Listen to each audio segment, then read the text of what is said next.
9 Souls is bloody difficult, but before I tell you how 9 Souls and other games help me confront pain, I got to tell you about this counterintuitive thought experiment. Sometimes a little pain can be more painful than a lot of pain. That may sound weird and even stupid for me to say, but let me give you an example. A little thought experiment. Let's say your knee is hurting. It's hurting for quite a bit and you don't know why. You have been working out fine and doesn't really affect you. It's just annoying. The pain is not going away. If your knee was in a lot of pain, you would get it looked at and it will probably get fixed much sooner. Although it may seem counterintuitive, more pain may be the desired outcome, since it would mean you would take action. The overall time you would suffer would be less. Believe it or not, there's a name for this. It's known as the region beta paradox. This paradox is the reason why I believe rags to riches stories seem so common. The more pain the person is in, the more willing they would be to take action, even if it means risking it all. You can afford to go all in if you have nothing to lose.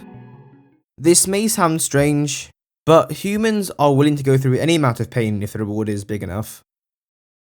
Every employee at your company, you offer $10,000 to chop off a finger of theirs. Every consecutive finger they choose to chop off, you multiply it by 10, the amount that you give them. The correct answer is chop all 10. You have $100 trillion, yeah. It's very weird to think of pain like this, but I think it's the only way to think of pain. Most of us, including me, would avoid pain like the plague. But a thought kept coming into my head. What if some pain is good for us?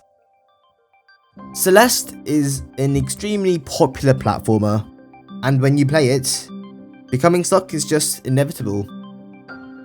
Some time ago, I beat the farewell section of Celeste, and I remember how painful that game was to play, and I mean that in the most positive way possible. I spent months failing over and over again. And when you thought you were good at the game throws another stupid level at you. I remember that experience. I remember it well. Although it was painful playing the game, I felt the pain of not beating it more painful. I felt myself getting better. If you want an analogy, I would think of it as sharpening the blade to a sword. Eventually, I did beat the game, and I remember that experience fondly. I felt relief knowing I was good enough, but I also felt something else when I beat farewell. Some humans in this world like the taste of extremely spicy food. These plants have spent generations evolving and trying to not beat them animals, while humans willingly consume it. It's strange to think that we want to feel pain, but I think it goes deeper. I think we want to beat pain. It's really weird for games to be painful to play. In fact, developers are inclined to make the games less painful just because more people will play them, and for longer. This is why some games allow you to make the level easier, and other games allow you to skip levels. But some games don't even have this feature. Would it surprise you that there are genres of games that are extremely painful to play? This genre is best known as rage games. There is a game called Unfair Mario. This is a quirky web-based Mario game, and as the name suggests, it's unfair. Spikes appear out of nowhere, the floor gives way. Playing this game is torture. It's supposed to feel like that because that's how it was designed. I don't see why anyone would play this game and beat it, unless you're making a YouTube video. This game is extremely painful to play. But there are other games that are classed as rage games that require all skill. I talked about Celeste, but there are others. Bennett Follies Getting Over It is a good example. All you have to do in this game is climb a mountain with a hammer. And if you do misplace a jump or a swing, there's a chance you would lose a lot of progress. The most unique part of this game was the commentary. While others disliked it, I kind of find it interesting, giving witty comments and insights. There's no feeling more intense than starting over. What rage game does that? What rage game tells you to take breaks? What rage game makes you have this empty feeling when you completed it? Feel free to go away and come back. I'll be here. Fear and Hunger is another game I came across. It's a game that doesn't want to be played. In fact, I would not go anywhere near this game. I've just seen a few people play it, and it seems like hell.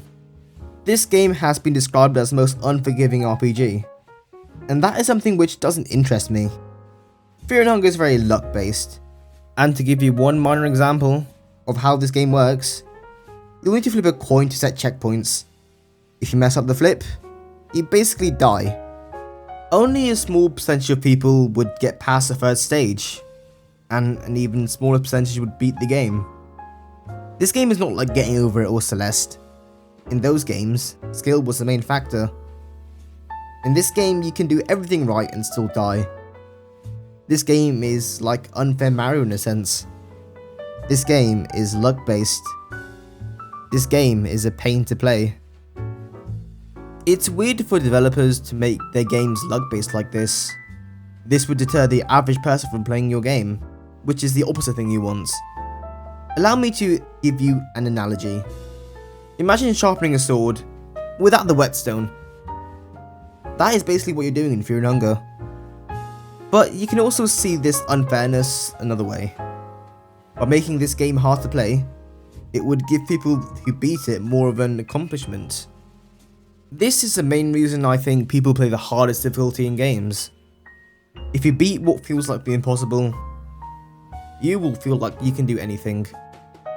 There is a reason why people feel empty after beating some games, because once the game is beaten, there is basically nothing to do. At the start of this video, I said that a little pain can be more painful than a lot of pain. In this context, the more pain you feel while playing a game, the greater the reward will be when you beat it. Pain is not a thing we avoid, but a thing we strive for. Almost all the most insane world records require people to test the limits of the human body, and to do that, pain is required. Pain is just not an option, it's a necessity. These athletes train through immense amounts of pain to see the capabilities of their body and mankind. I am playing Nine Souls right now. This game is a Metroidvania similar to Hollow Knight. You have to explore this world and kill the bosses. And for some reason, I was stuck. I couldn't kill this stupid boss, Jiequans. And this is only the third boss. Whenever I do get to phase 2, I have no arrows and basically no health. Did I mention he teleports in phase 2?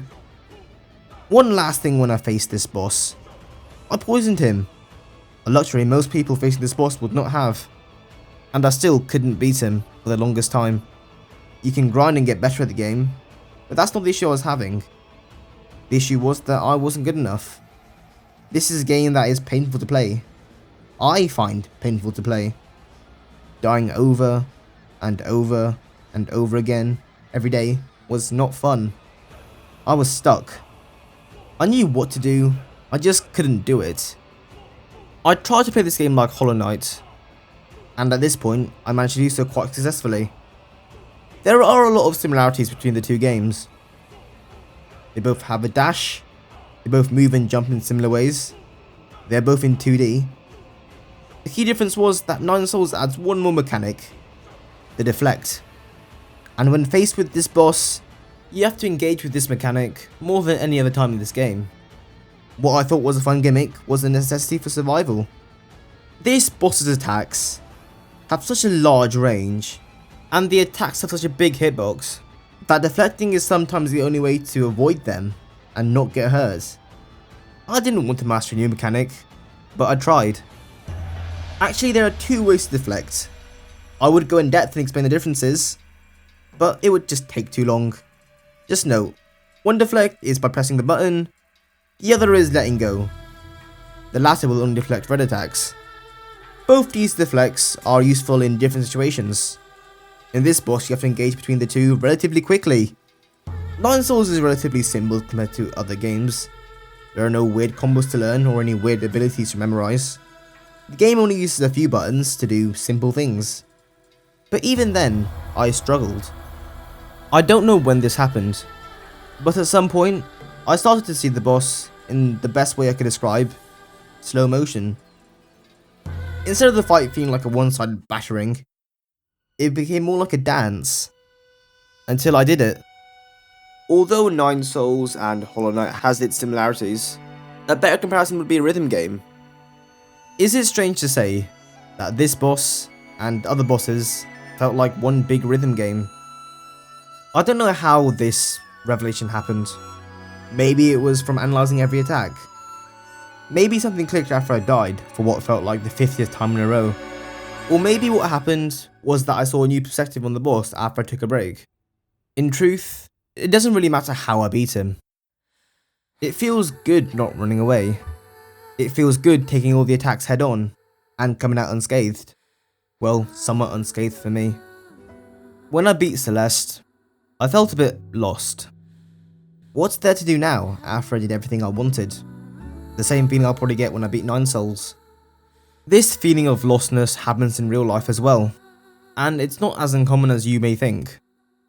Maybe it was not about the pain. Maybe it was never about beating pain. Maybe it was about becoming perfect. This is not the only Nine Souls boss that did this to me, and I would have to get better. Not by choice, but by necessity. Although it may be difficult, I know I will beat it eventually. I mean, I did it before. Speedrunning any game requires the person to sometimes do frame-perfect inputs. Trying to speedrun anything is painful by nature. One mistake, and hours of work may be ruined. Speedrunning games is never about beating them, but it's more about becoming perfect within that game. I used to think speedrunning a game ruins it. Trying to speedrun anything means trying to break the game. You must hate the game a lot to want to do that. But now I realise I may be wrong. A game designer painstakingly carves a beautiful sculpture out of wood. The speedrunner takes that sculpture and they look it over carefully from top to bottom, from every angle, and deeply understand it, and they appreciate all the work that went into the design, all of the strengths, all of the weak points. And then, having understood it perfectly, they break it over their knee. Well, that's why I love speedrunners. Portal is a very popular game to speedrun, and there are a lot of glitches. But instead of these glitches ruining the game, it becomes a part of it. People who beat world records probably feel great beating them, but we also enjoy watching them. We like seeing people testing the limits of humankind and becoming perfect within their art. In speedruns, sometimes we know what the limit is. Tool-assisted speedruns can be performed to get a time that can't be beaten. This is a goal for any human speedrunner. Spending years of one's life to make something so hard look so easy is dedication. That Nine Souls boss took me about a week to complete. But even when I did it, I didn't do it perfectly. In fact, I almost died at the end. I want to do it perfectly though. Because for my love of this game, I want to face Jiequans again, without poisoning him, and deflect every attack. If you beat a game, there is a way to continue playing it without it feeling too easy. You can either beat it on a harder difficulty, collect all the achievements, or you can speedrun it. There are two types of rage games in my opinion. Rage games that you know what to do, but you just can't do it. In Celeste, there will be a point where you know exactly what buttons to press, and when to press them. Most of the time will be spent doing that thing. The second type is luck-based games. Things like Unfair Mario, where you just don't know what to do. These types of rage games rely on trial and error. For obvious reasons, I prefer the former. There is a quote in the Haikyuu movie, The Dumpster Battle, that made me think quite a lot. Haikyuu is a show about playing volleyball. This quote has no impact on the story, and nor is it that special. It's sadder beating the game than game over. This quote is said by a character in a team that's a gamer who plays volleyball but doesn't really enjoy playing it. Yet this quote hit hard. The character in question sees everything as a video game. The quote he said, "It's sadder beating the game than game over," reminds me of the time I beat the main story of Celeste and Farewell. There is a misconception of why gamer rage happens. It's not because the game is hard, but unfair. the more you feel like you've been robbed, the more likely you are to rage. The most I ever raged while playing anything was while I was playing FIFA. This was usually when I was losing, and even though I was playing better than my opponent, I still lost. Have you heard of the gambler's fallacy? The fallacy basically says we logically equate past results to predict future ones. If a coin landed head, let's say 5 times in a row, the chance of getting tails next is still 50-50. If your past is filled with failures, you would illogically assume that you are a failure, and your future would consist of failures. This is obviously not true. But we can use this method of thinking to our advantage. If your past is filled with beating the seemingly impossible, you would be unstoppable. We all need to go through a bit of pain in our lives willingly. This is to prove to yourself that you can do it. So when inevitably life gets hard, or unfair, or even when you get unlucky, you know you can get through it. I mean, you did it before. Every 9 Souls boss is different. But instead of thinking I can never beat it, I now think that beating the boss is just a matter of time. If I get stuck, I know unstuck will happen, eventually. In 9 Souls, there are bosses much harder than Jiequans, but he was the turning point for me. If this or any other game throws a hard challenge to me, I know I can beat it, eventually. I mean, I did it before. The feeling I got from beating these bosses was the same feeling that I got from beating those Celeste levels. I can't remember the exact reason why I created this channel, but the reason I think I kept going was because of Celeste.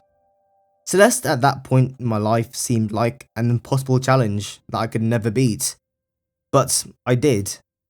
If I could beat Celeste, I can make YouTube videos. I can do anything. Although that logic is a bit absurd, I always wonder what kept me going, and if that was it.